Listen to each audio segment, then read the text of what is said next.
Very good Yes. evening, everyone. At the outset, I would like to thank the entire team Yossi for giving this wonderful platform to me and especially taking up an oculoplasty topic of imaging in ocular trauma, which is it's very close to my heart because it's something that I learned from very good teachers, and I am getting a chance to teach you all. Hope it would be beneficial to you all. As you can see, I'm a cataract and oculoplasty surgeon practicing in Mumbai. So, before we go on to the marathon of imaging, let's just do a little bit of warm up. Okay. So, I would want this to be an interactive session using your chat boxes. Please do participate. So, it's trivia time. Okay. And we have a surprise for the winners. We're going to play a small game. Okay. And this is a non ophthalmology game. That's because I said it's a warm up. So I would request Dr. Sonal and Dr. Gunjan to kindly moderate the chat box. I'll just come to what is to be done. So there are going to be two rounds, okay, and there is going to be there are going to be two winners from each round. So total four winners. I'm going to give three hints. Which will lead to a personality, a place, or an object. There will be one hint. The one question will be flashed for 10 seconds before moving on to the next one. You can write your answer after every each hint, and the first two people of that particular segment, who get the earliest correct answer, will be winner for that round. But after each hint, you can attempt only one. So we start. So Dr. Sonal and Dr. Gunjan, are you ready? And I hope all the participants are ready with their chat boxes. Yeah, I'm ready. Sure. So here comes the. So you have to guess the personality. This is a famous Indian ex-cricketer. So start putting in your answers. 10, 9, 8, 7, 6, 5, 4, 3, 2, 1. Okay, here comes the second hint. So he was a very good batsman. Okay, again 10, 9, 8, 7, 6, 5, 4, 3, 2, 1. And now I come to the image. So now type in your answers, and by this time, I think most of you would be getting it correct. So, one second, my slide has just stopped. Yeah. So this is Rahul Dravid. Okay. So now, Gunjan and Sonal, you can just filter the first two, Dr. winners. Kinjal has answered it correct. Dr. Kinjal Trivedi. Dr. Kinjal Trivedi. She was the earliest person to answer it correct. Yeah. And one more, you can announce the winners at the end of the next segment. We need one more winner in the segment. Okay. So round two is guess the object. So the first hint is it's a common breakfast item. For 10, 9, 8, 7, 6, 5, 4, 3, 2, 1. Okay. Next hint is you apply it over your bread. Okay. 10, 9, 8, 7, 6, 5, 4, 3, 2, 1. And the last hint, this is the image. So by this time, you all must be guessing. And the answer is jam. Okay. So the winners are, Gunjan, can you announce four winners from the two segments? Yeah, so first round, Dr. Kinjal, and second is Dr. Amina. And in the second one, Dr. Naila and Dr. Sanyogita have answered it correct. Okay, can you just put it on the chat box also? Yeah. So the four winners, we have a surprise for you. Please stay put till the end of the presentation, because if you go and do not stay till then you will lose your prize. Okay. So so the purpose of this game was to take you all to the thing that how important is your clinical examination and history taking is important besides your imaging. It's a interrelated process. Okay, so it's like a puzzle. Your clinical examination would lead you to a certain diagnosis, and with the imaging you can confirm it. It goes hand in hand. So as you can see in the picture, that this doctor is advising and imaging for the patient despite the fact that he's sure of it. So you should not be such a doctor wherein you are sure of your clinical diagnosis and basically not go on advising unnecessary investigations. So the purpose of the imaging should be clear, to augment or supplement and not replace the clinical examination. And of course, in case of a trauma, which is our today's topic, it becomes medico-legal. But you should know what investigation to advise when, okay? So that there is no extra financial burden and otherwise burden to the patient and the healthcare system. So with this, the purpose of imaging in mind, I begin my presentation. The outline of my presentation I've divided into two parts. The part one is clearing the concepts with respect to imaging, the evolution of radiographic imaging, CT scan and MRI. I will be discussing a few technicalities and the interpretations, X-ray orbit, and part two is the application of this imaging in ocular trauma. I have not covered sonography USG in my presentation, as that will be dealt on later by Dr. Avnish, who will be covering the posterior segment trauma.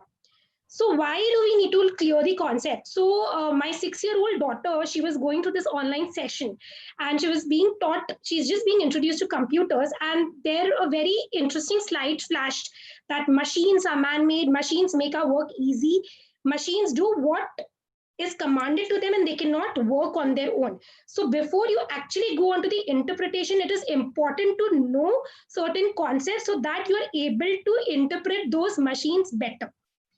So the basis of imaging is basically the X-ray, as we all are very familiar with this photograph, being ophthalmologists. So the X-rays that are used in the imaging is at the blue end of the spectrum, and it was first discovered by this famous physicist Wilhelm Conrad Röntgen. We all are aware of the name, and he was also awarded the Nobel Prize for this discovery. So the concept is that these X-rays on their way through the tissues get attenuated or absorbed, okay? And different tissues provide different degree of X-ray attenuation. So first was the plain radiography. So basically the X-rays that were passing to the patient they were used to create an image directly on a photographic film. A 3D structure was thus displayed as a 2D structure, and there was a lot of contrast resolution difficulties, a lot of disturbing superimposition. Then came something as a traditional tomography. So in this, the X-ray tube and the film kept on moving in such a way that a thin plane of the patient was imaged. And but these structures located in the other planes became blurred due to gross movement. So what we currently have is a CT or a computerized tomography. So this is in the form of a fan-shaped collimated X-ray tube, which emits the X-rays, and it is detected by a special detector, and they both keep moving around the patient. So simultaneously, in one rotation, you have a predetermined slice of tissue being imaged. And these detectors, the D that you can see, it converts the photons to generate electrical signals, and only thin slices of tissues are imaged. It is devoid of superimposition and has a superior contrast resolution. So before we jump on to the interpretation, what I would like to stress is that to get what you want, you have to actually ask for it, and you also need to know about it. So what I'm talking about is a CT scan requisition. So one point that I would want all the fellows and the residents, whoever are there, to note that you do not order a CT scan, you always request a CT scan. Maybe it will not really make much of a difference, but it's just an etiquette that you must follow. So next time, whenever you say that you want to send for a CT scan, it's a requisition, it's not an ordering of the CT scan. So this is typically how a CT scan requisition form would look like. This was the one that we used in LV Prasad. This is the one that's being used in Nigeria, very kindly shared by one of my co-fellows, Dr. Alice. So CT scan requisition would be having all these following points. Each of these I will be going in detail. So the clinical information about the patient, you must mention in whatever detail you can, because it's been noted that the most common cause for a falsely negative CT scans is adequate clinical information not being relayed to the radiologist. Next comes the concept of a slice thickness. So as you can see in this diagram, that you can see these red arrows. These are the X-rays that are being hit to the tissue, and these are the emitted waves. So the intersection between the two is basically the thing which is imaged on the CT plate or on the scan. So the 2D dimension is called the pixel, and what you see, the 3D dimension, is called the slice thickness, and the entire square, the combination of the pixel and the slice thickness, is called the voxel. So why this is important? Because it affects the spatial resolution, and the slice thickness usually varies from 1 to 10 millimeter. However, the newer CT scan machines do also have to as low as 0.75. It's getting better.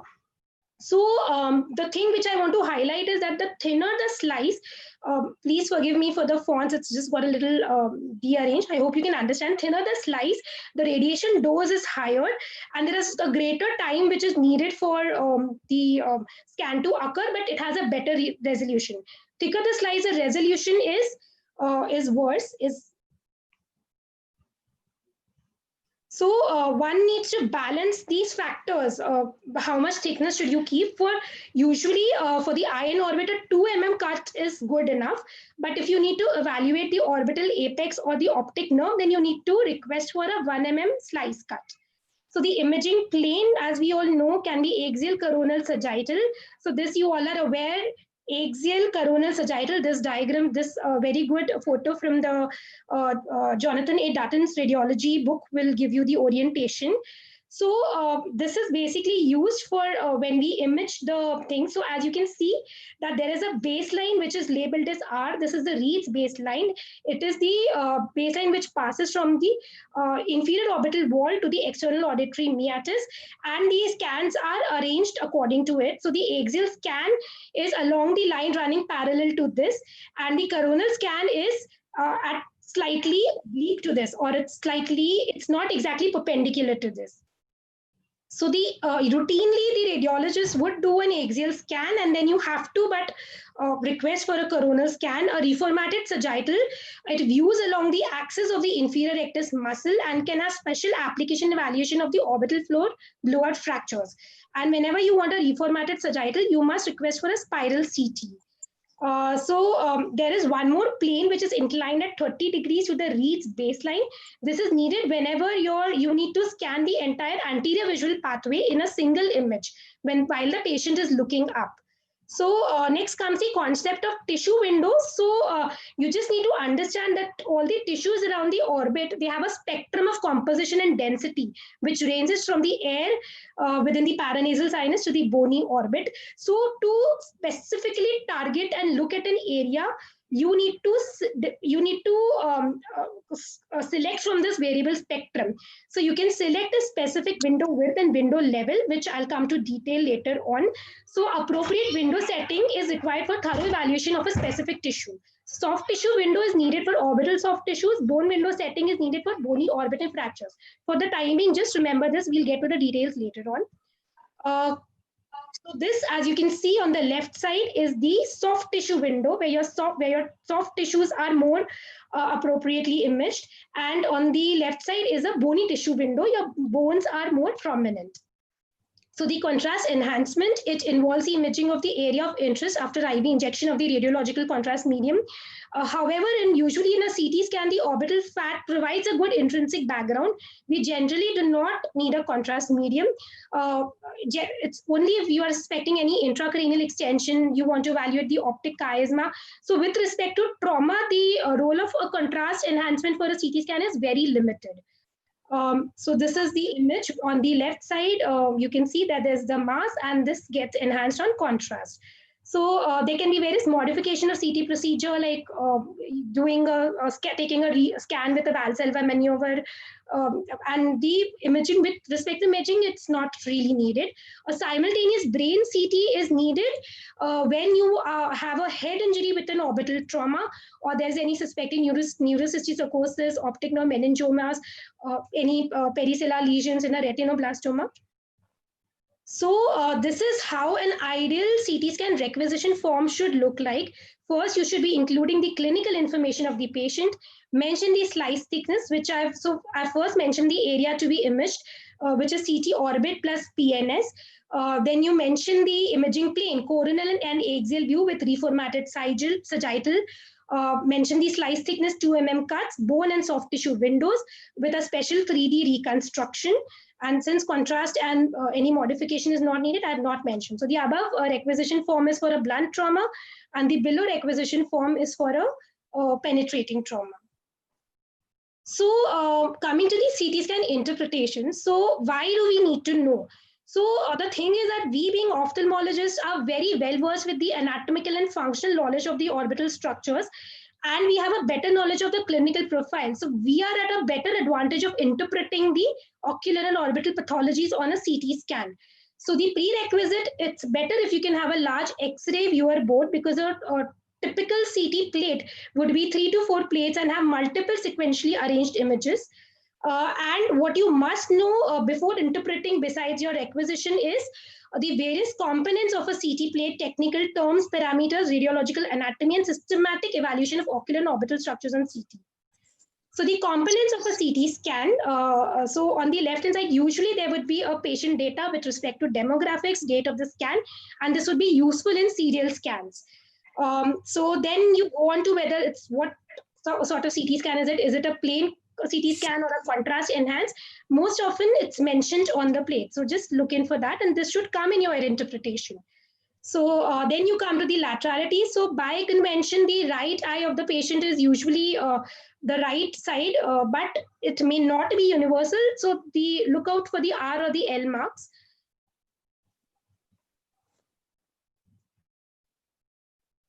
Scan orientation, so that we've already discussed, it can be an axial versus coronal. So again, I have a small trivia. You can just start typing in your chat box that which of these is an axial scan, A or B?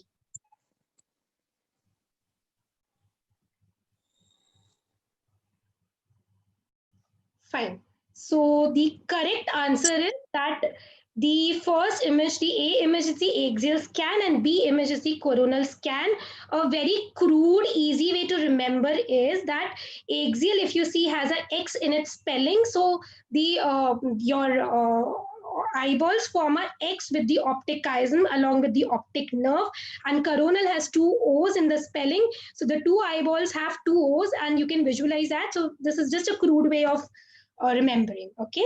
So coming to the next thing, so axial scan orientation. If you have a CT plate and you know it's an axial scan, so how do you go on further interpreting? So always first look at the lateral scout view. So lateral scout view is the first image on your CT plate on the upper left, on the upper left side, and it generally shows the slices that are taken, and you can also actually decipher if your area of interest is scanned in that area or not. So always start from the lateral scout view. Then the in an axial scan, the anterior end is always facing up. And it is arranged progressing from an inferior plane to a superior plane within the orbit. So how would you identify that from inferior to superior? You can see that the nasal prominence goes on flattening. Okay, and increasingly more brain parenchyma is seen posteriorly as you go from inferior to superior. So and also the slices which depict the lens are usually the mid-level axial plane. So you have a plane and then you also have a level of that plane. So inferior, mid and superior. So when you see a lens, that would be a mid-axial plane. Anything below that would be the inferior axial plane, and anything above that would be a superior axial plane. Then going on to the coronal scan orientation, as I've already mentioned, that it is taken along a line which is not exactly perpendicular to the Reed's line or your axial plane. That's to rule out any artifacts due to dental fillings. So again, begin with a lateral scout view for the coronal scans. It is usually arranged progressing from anterior to posterior plane within the orbit. So the first few anterior images will not show the orbital floor because the image diagram, this does not have the absolute anterior image. Whenever you see a globe, that is again anterior coronal section. The scan where you're seeing the maximum globe diameter is your mid coronal section, and if it's devoid of any globe image, and you are just seeing the optic nerve and the extraocular muscle, it is the posterior coronal section. So the technical parameters so we've come with the scan orientation. Next comes the technical parameters which are printed on the scan. Slice thickness, I have already discussed, is the thickness of the tissue which is scanned at one time. Scan time is a time taken in seconds to image each tissue slice. This is okay. This is more of a technical thing. That's okay, but it may be sometimes printed, so you must be aware of what it is. Next, we come to a very important parameter which is called the Hounsfield units. So it is the scale of radiation attenuation values of tissues. The number which is assigned is called the Hounsfield number, and it ranges from -1000 to +1000 or above. The higher number represents there is greater attenuation of X-rays, and thus it indicates a higher tissue density. So Hounsfield units number for various tissues is shown in this table. So for water, it is considered 0. For the soft tissue, the brain tissue, it is plus 30 to plus 40, which is taken as isodense. Anything below that, which is usually the air and fat as depicted by the green arrows, is hypodense. And anything above the soft tissue brain is the hyperdense, which is usually for cortical bone and in case of a metallic foreign body. Okay, so the hypodense will look black, isodense will sort of look gray, and hyperdense will look white. Okay. So coming to the window width and window level, window width refers to the span of CT numbers on the Hounsfield scale that are selected to display the given image. It may vary from a few CT numbers to the entire range available, maximum being 2000 from minus 1000 to plus 1000. So the window width of 2000, in a window width of 2000, the air would be black, bone would be white, and rest of the tissues would be gray. Window length is the midpoint of the selected span of CT numbers, and it's a point midway between totally black and totally white. So for example, if you have a window width of 2000, which is minus 1000 to plus 1000 being the range, the window length is 0. So I just want to stress it's okay, you don't have to go into much details, but as I discussed the bony window and the soft tissue window, so as you can see that this image, the 2A image, it displays all tissues with Hounsfield units ranging from 0 to 100 units. The window width is 100 units, and so anything above greater than 100 would be white, anything less than 0 would be black, and in between there would be a gray thing. So this would be a soft tissue window. And coming to the next, this has a window width of 2000 and the range is minus 800 to 1200. So anything above 1200 would be white, anything less than minus 800 would be black, in between it would be gray, and this would be ideal for bone evaluation. So just to cut the long story short, if you have a wider window width, it's a bone window. If you have a narrower window width, it's a soft tissue window. So next we come to systematic evaluation of the ocular and orbital CT structures. This should be done stepwise and following the following pointers. So coming to the first point, first you look at the bony orbit. So you look at the orbital bony wall with respect to any expansion or asymmetry. Then you look at the orbital roof, which is specifically seen best in a coronal scan. Then look at the orbital floor for any blowout fracture. Then look out for the middle orbital wall, which is seen well in your axial scan as well as your coronal scans. And you can also, in inferior axial scans, you can also see black opening, which is the opening of the nasolacrimal duct. The lateral orbital wall, again, you should see. So these are the headings that you should really keep looking. Then you go on to the paranasal sinuses. You look at the maxillary sinus. You look at the ethmoid sinus. You look at the frontal sinus. Look at the sphenoid sinus. Then look at the orbital apex and look out for the superior orbital fissure, because this is the place where there is a communication with your cavernous sinus. So the bony orbital wall is covered in the following headings: orbital bony wall, paranasal sinus, orbit apex, and orbit optic foramen. Look out for the inferior orbital fissure, the eyeball. Then you go on to the next point, which is the eyeball. So the sclera, choroid, and retina together form one ring, which cannot be differentiated from each other, and the lens appears white and vitreous appears black. Then you go on to the next point, which is you look out for the extraocular muscles with respect to their size, shape, laterality, and distribution, muscle margins, contrast enhancement. Then you look out for the extracorneal tissues, which is best looked in the, which is best seen in the mid-axial scan. So that can be your lid, conjunctiva, orbital septum. They form the anterior soft tissue density.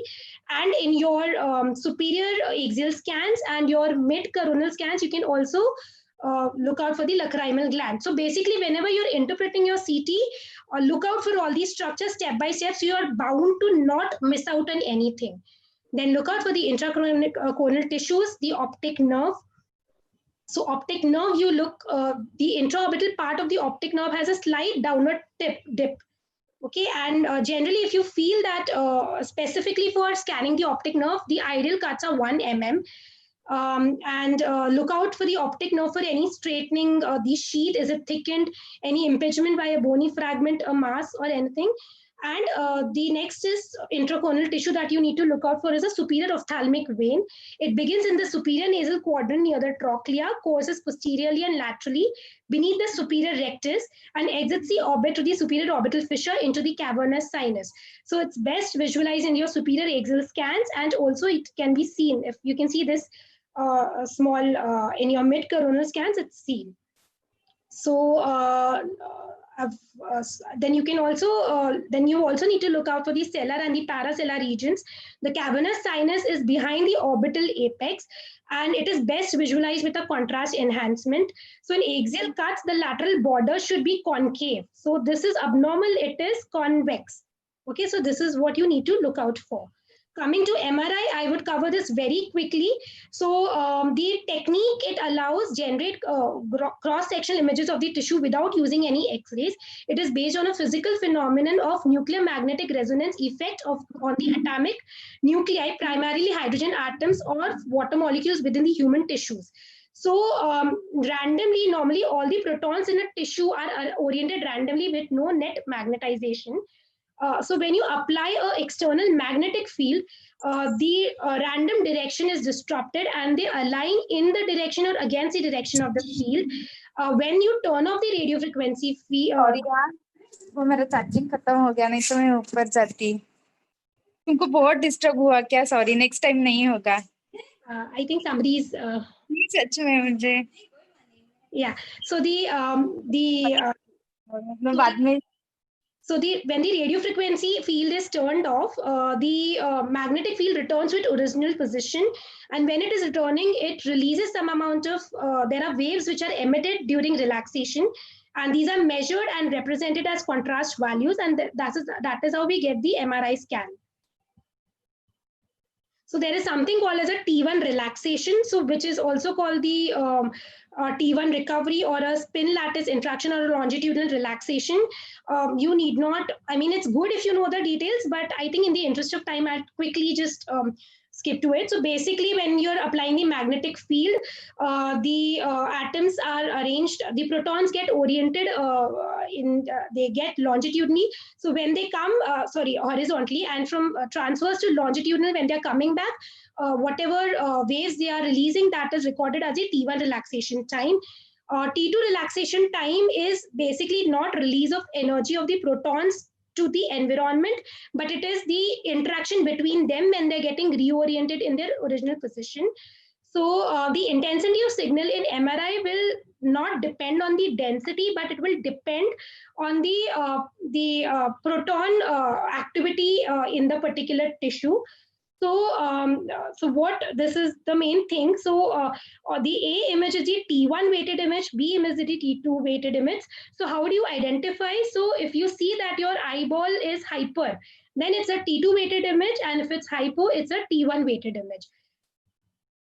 So CT versus MRI, so there are certain similarities with respect to planes, radiological anatomy. So your interpretation of the anatomy would be similar, but it is different with respect to techniques. And one thing which I want to highlight is that whenever you're interpreting a CT scan, you call any specific, you label it as radio dense or isodense or hyperdense or hypodense, but in an MRI, you label it with respect to intensity, because that's the signal emitted that you're measuring. So that be very specific in that. For MRI, it's hyper intense or hypo intense or iso intense. So as you can see, then how do you differentiate CT and MRI? In CT, your bone appears white, and in your MRI, the bone appears hypo or black, and it's your fat which is primarily your hypo. So the indications of CT and MRI. So in case of trauma, the investigation of choice is a CT scan. MRI has a very limited role in trauma only when you're suspecting any specific soft tissue injury. So as we all know, CT is better for bone and MRI is better for soft tissue. So there are certain advantages of CT and MRI. Both CT that it is a fast it's a fast examination time and evaluates the bone better.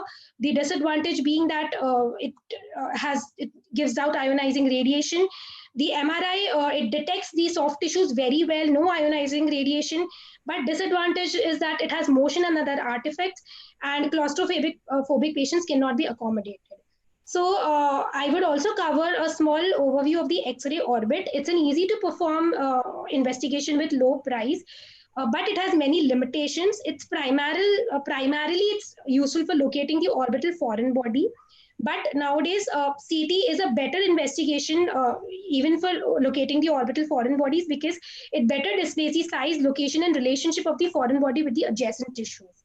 So this is how the X-ray orbit, a normal radiograph would look like. You need to advise a PA and lateral view. So now application, coming to the second part, the application of imaging in ocular trauma. So there are different scenarios. So whenever you're suspecting a foreign body in orbital cavity, when would you suspect? When there's a penetrating wound to the eye based on a trajectory or sharp weapon. So the order of imaging would be that X-ray orbit is the conventional method. It is easily applied. Next would be you could go for a USG. CT scan is superior in resolution to X-ray, and MRI is generally, it has very limited role, especially it's contraindicated in a metallic foreign body. So these are the certain images. This is the X-ray of the orbit, which is showing these foreign bodies. Then coming to the CT scan, this is the axial scan, and this is the sagittal, reformatted sagittal scan, showing the hyperdense foreign body. Again, and again, this is an orbital. This is in the extracorneal compartment. The axial scan is showing a foreign body. The eyeball injury. So whenever again there is a penetrating wound injury based on the trajectory, you suspect there's only eyeball injury. Then CT scan remains a first choice. MRI scan, if there's a simple eyeball injury, you do not need MRI scan. It's only applicable if you suspect any optic nerve or extraocular muscle injury. Again, metal foreign bodies are a contraindication. So as you can see that this scan, the mid-axial scan is showing a deformed left eyeball. And again, the mid-axial scan is showing a foreign body. There's a traumatic cataract. The lens is denser than its actual thing, and this is where you go. And this is showing a dislocated lens, subluxated lens. So so whenever there's a soft tissue injury, that means injury to the extraocular muscles, optic nerve injury, which can be primary or secondary, lacrimal gland, any hematoma or gas accumulation. So the order of imaging still remains a CT scan. So MRI would be specifically if you are suspecting the optic nerve injury, and that time you need to request for 1 mm cuts. So this is the CT scan showing there's an optic nerve. The sheath is, you can see it's thickened on the left side. Again, a mid-axial scan. It's showing the thickening of the optic nerve sheath on the right side. This is a hemorrhage in the right orbital cavity seen on the mid-axial scan. So the orbital wall fracture, if there's a severe collision injury, there would be limitation of movement, diplopia, enophthalmos, subcutaneous emphysema, palpable bony orbit margin discontinuity, impaired vision, inferior nerve hypoesthesia. The order of imaging, CT scan with multiple reconstruction remains the first choice, and MRI scans are not sensitive to fractures. So as you can see in this image, the upper image is a soft tissue window and the lower one is the bony window. So you can see that there is a right medial wall fracture. Again, another showing, this is the coronal scan. There is a superior wall fracture of the right side. So also you can encounter a fracture of superior and inferior wall of the right optic nerve canal. So CT would be the investigation of choice in that. So with this, I conclude the interpretation of CT scan as promised. Now do we have time? Can I have 5 minutes more? Is it okay? I'll just wrap it up. Nupur, it would be better if you can very quickly, like not. Yeah, I'll quickly. Yeah. So Let me probably do it. the first two winners can quickly unmute themselves and just describe this can. Yes. Okay. So do we have the winners 1 and 2 from the first segment with us? And can they unmute themselves? I would like them to. Hello. Hello. Yeah. So yeah, could you quickly just introduce yourself? I'm Dr. Kinjal Trivedi. Yeah. And yeah. This is axial scan of orbit, Okay. and there is increased tissue density in the anterior adnexa in the left side. Good. Yeah.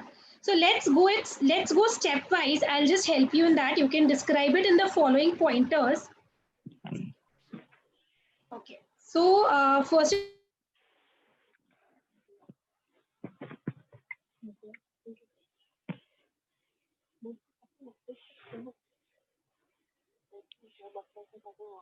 Hello.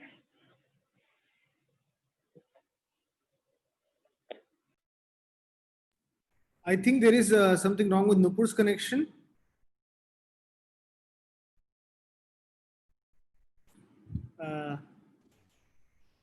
Nupur, are you there?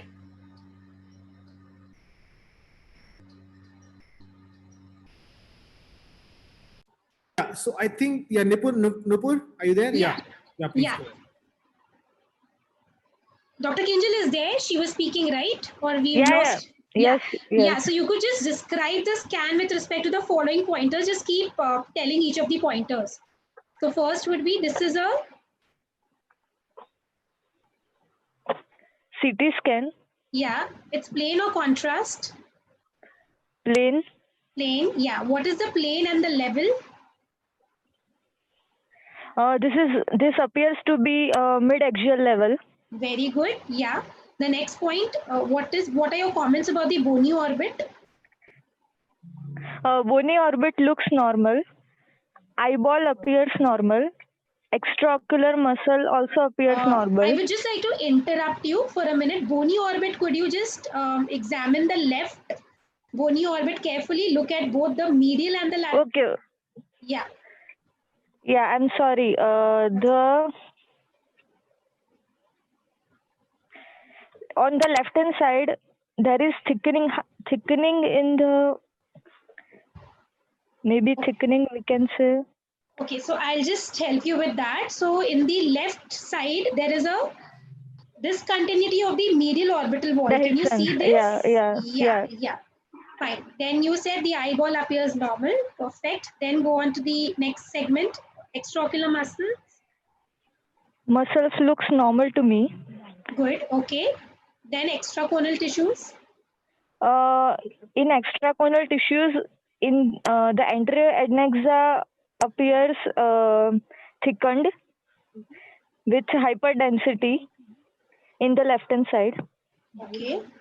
So there's an anterior soft tissue, extracorneal, diffuse, I wouldn't really call it hyperdense. For me, it would be sort of isodense. Isodense, okay. Isodense, right. Yeah, because you compare it to the brain matter. Okay. Right, yeah. okay, yes. Yeah. Then about the intracorneal tissue, optic nerve and the superior ophthalmic vein. They looks normal. Mm-hmm. And the cellular and the paracellular regions? They also look normal. Okay, so good job, Dr. Kinjal. So this is exactly, so if I were to be given this scan, I would describe it as it is a plain CT with mid-axial scan with a left medial wall discontinuity. The eyeball appears normal, extraocular muscles appear normal. With respect to extracorneal tissue, there's a left anterior isodense diffuse soft tissue swelling. The intracorneal tissues with respect to optic nerve and superior ophthalmic vein appear normal, and the cellular and the paracellular region appear normal. So next comes my interpretation. So this is a left medial wall fracture. Okay, so good job. Yeah, so I hope that this was helpful. So always follow these steps. You will not miss out on any findings. Okay, initially it is going to be a little cumbersome. It may take a little time, but eventually you will get used to it and you will just know what to look at. Okay. Yeah. Yes. Yes. Thank you. Thank you. Dr. Kinjal. Yeah. Could you just introduce yourself properly? You are Dr. Kinjal, and where are you from? You are? I am from Ahmedabad. I am a consultant in retina unit at Okay. MNJ Western Regional Institute of Ophthalmology. Yeah. Thank you, Dr. Kinjal, for staying put till this webinar. Thank you. It was a very informative session. Thank you. Thank you. Thank you. Glad you found it useful. Yes. So coming to the next set of winners, Gunjan, are they there? Who was it? I think Dr. Kinjal was the only one who's logged in. I can't see others. Gunjan, are you there? Yeah, can you hear me? Yeah. Nupur, I think you can, just describe this and move on because it's already. Okay, it's getting late. Or if anybody else wants to quickly volunteer it, fine. I think I'll just quickly finish it. Fine. So again, if I want to describe the scan, so this is a CT scan, plain scan. It is a posterior coronal section scan. There is a left inferior orbital wall discontinuity. The eyeball is not seen since this is a posterior coronal scan. The inferior rectus muscle is not visualized. The other muscles appear normal. The extracorneal tissue is not seen since it's a posterior coronal scan. And there is a inferior fat prolapse into the maxillary sinus, if you all can make out. The optic nerve, the superior ophthalmic vein, and the paracellular and the paracillar regions appear normal. So the diagnosis based on this scan would be a left inferior wall fracture with fat prolapse into the maxillary sinus. So with this, yeah, and one more thing that I would like to add to my the imaging in ocular trauma caveat is that I kept on mentioning that MRI has a very limited role specifically in a case of ocular trauma. But yes, on history, if you're suspecting a foreign body like a plastic or a wood, then you must go in for an MRI scan because these will not be picked up by X-ray and CT scan. So, so this, yeah, Dr. okay. Avnish, So before I just conclude, certain take-home messages, you must have a good clinical examination, know your concepts well, and you should not rely on a radiologist's report. Learn to interpret it yourself, give a correct protocol of imaging requisition, go stepwise and keep practicing. You will start enjoying it. And in the end, I would like to give certain acknowledgements to my co-fellows in LBP who've helped me put together this entire presentation. And these are the resources. This specific article by Dr. Milind Naik was the crux of my presentation. It's a very well-written article. I would request all the residents to kindly go back and read it. It will be very helpful. These are the books that I've read, and thank you.